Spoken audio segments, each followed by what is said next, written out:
Hola, mi amo, Malakai, ça va, que tu? Why am I speaking French? I don't know. But Spain are the world champions, man. The greatest international team I've ever seen. And yes, that does show my age. It does. Because there's brilliant World Cup teams or international teams that a lot of people have seen. But what I've seen, this is pure dominance. This is pure, every time I see you, you get punched up. No questions asked. This is, they're 3-0 right now on the scoreboard. Spain. But just because of one man. Let's start talking about Luis de la Fuente. Did they even say it right? Let me pronounce it again for all my Espanol subscribers, if they're even here. Luis de la Fuente. What a manager. Me even saying what a manager just doesn't give him justice. Coached Spain from every level. Under 19s, under 20s, under 23s. He knows all these players. He knows the core. Obviously, the Spanish DNA playing the same way through the youth levels up to the first team.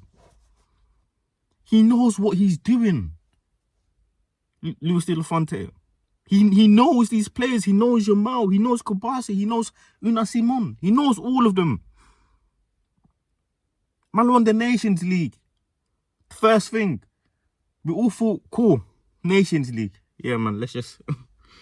okay, Nations League. All right, then. Like, it's what it is, man. Won the Euros. What? Euros? Against England. Oh. Okay. Yesterday, the World Cup. Pure dominance. That's what it is. This is pure football, what I'm seeing as well. Look at tiki-taka. Look at third man runs. Pass and goes. This is Spanish football to a T. Technically, all these men are different. Let's go through the Spanish team as well. In goal, you got Una Simon. I'm an Arsenal fan. I feel like David Reyes should be starting, but I can't complain no more. He's been doing his thing for Luis de la Fuente. That's his guy. That's his brother. He grew up with Luis de la Fuente. That's his brother. The right back, Pedro Porro. Pedro Porro. We don't even class Pedro Porro as a right back. I see him as a right wing back. But at this tournament, he did his thing. He did his thing, Pedro Porro. And I hate to say it because I'm an Arsenal man, but big up Porro. Defensively and offensively, he was doing his thing. I can't even lie. Scored a good goal against France. Defensively. Did his thing. Only conceded 1 to 2 goals. Big up to Pedro Porro and Una Simon. Then the centre-back partnership. We got Kobasi. Good young talent. CB, young. Still has experience.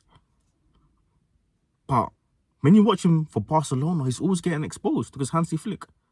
But this tournament did his thing. One young player of the tournament. Big up to Kobasi. Laporte. This guy was repping France before he changed his nationality. Let's not forget, people, Laporte was French. Oh, he is French.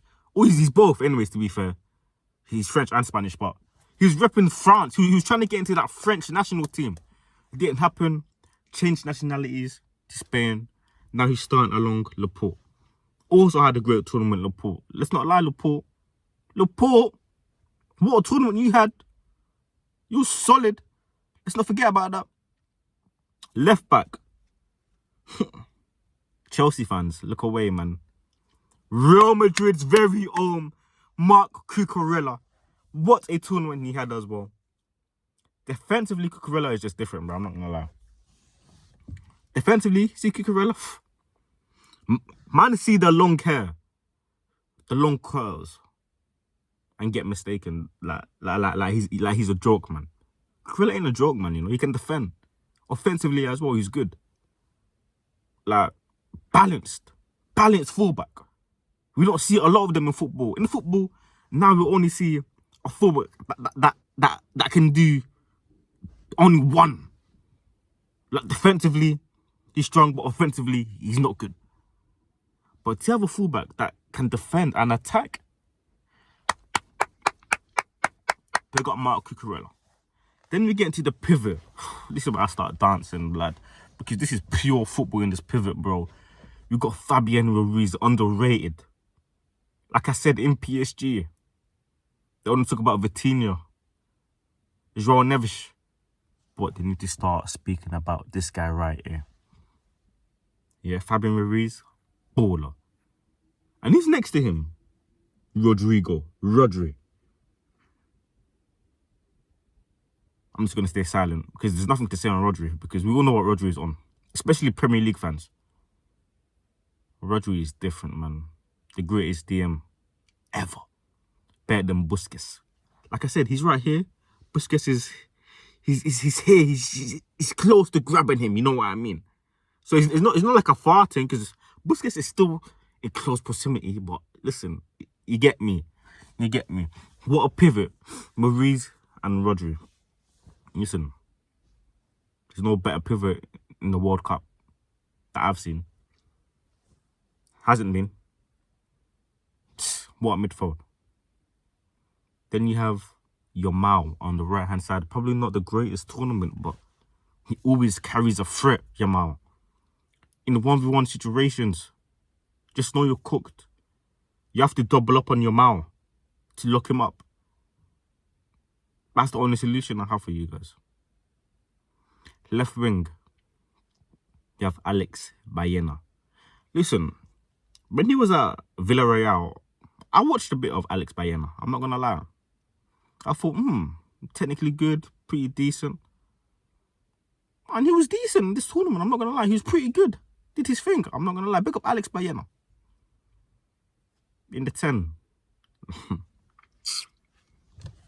Danny. Olmo. Danny Olmo. Oh my days. What a tournament. Under a half turn, especially. Man. And it's not even about what he does offensively. It's defensively he even puts in the work, Danny Olmo. He's a team player. He works hard defensively as well. It's not only that, man. He has a nice good pass on him. A bit of nice footwork. Nice half turn. But defensively, this guy works. And we usually don't see that in today's football when it comes to the 10s. Then up top for Spain,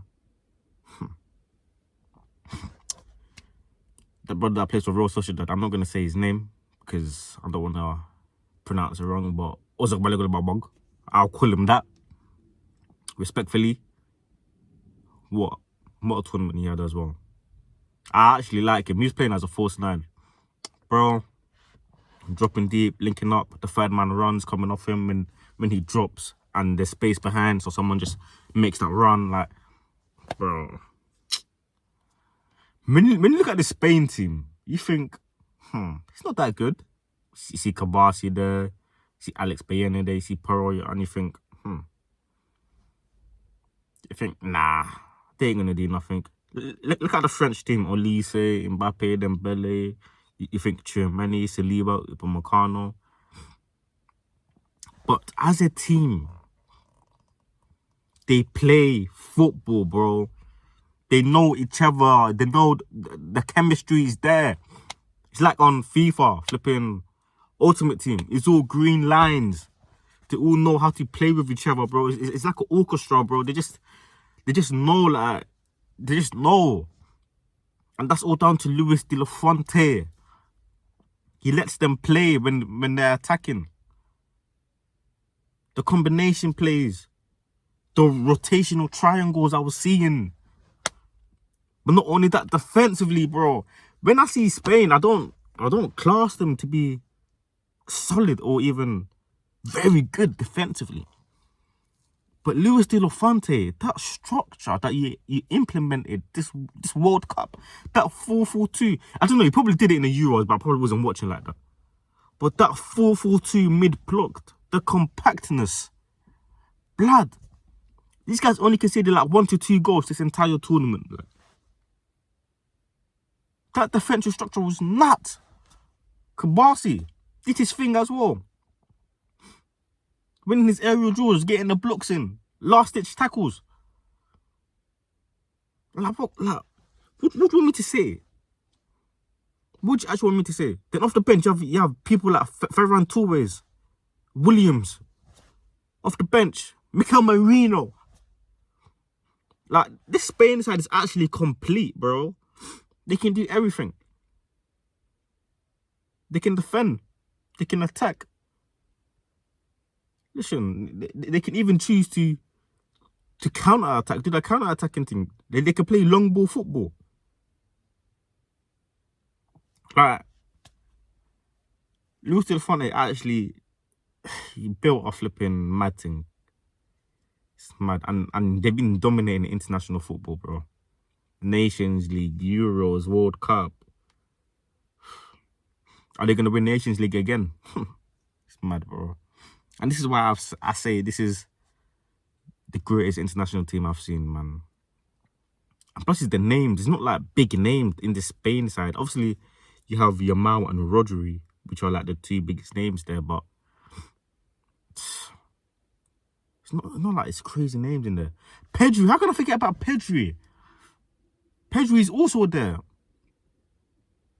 Like, Pedri, it was a Pedri and Rodri pivot before Fabian Ruiz started playing game times. Then he switched it up. He said, Ruiz, I'm running with you, man. Then Pedri's been coming off the bench, controlling the game. You know what I mean? Like, this Spain side is just fucked, man. Like, it actually annoys me how fucked the Spain side is. Because when you look at all these players, except for Yamal, let's not include Yamal. When you look at the rest of them, the attackers I'm talking about, you think, who's the threat? But the all of threat, because the way they flipping combine with each other, the way they link up, like, it's 1-2. That's how they play, bro. Straight tiki-taka. Tiki-taka. That's football right there. And I enjoyed watching Spain this tournament. I enjoyed watching them in the Euros as well. They just play beautiful football. I'll never underrate this Spanish side again, bro. I will never do it. Because coming into this tournament, I thought, obviously, they're champions, European champions, the Euros. I was thinking, maybe they're not going to do it this time. Probably losing the semi-finals or something. I was back in France to win it because their front three, Olise, Mbappe, Dembele. But it clearly showed me that if your whole core isn't right, you ain't going to do shit. And we've seen that by France. They don't have a good core. They might have good attackers, but the core ain't good. And Spain, they have the core. The midfield is fine. The defense is fine. The goalkeeper is fine. And the attackers, bro, they're not like, the striker is not an out-and-out striker. They don't have an out-and-out striker. That guy, the Audible guy that plays for Real Sociedad, he can play on the right, he can play on the left. He can even do a job in the 10. Ferran Torres, he ain't an out-and-out striker. He can play on the right. You know what I mean? So they're doing this all without an out-and-out striker. It's because the movement is because, greatest international side I've seen, bro. I'm not gonna lie, man. And I don't care if that shows my age. But listen, I'm just excited. Like, I'm just gassed that I've seen it. But people, man, like, share, subscribe. We're all to 400 subscribers. Give me to a like target of 10 likes. Comment below what you think of this Spanish side. And tell me, do you think they're going to win more things? Do you think they're going to win the next Nations League coming up? The next Euros? The next World Cup? Let me know, people. And I'll respond to your messages, innit? But, listen, big up Spain. Congratulations. Greatest international side I've seen. And yeah, I'll see you guys for the next video, man. It's grinding season, people. Stay locked in.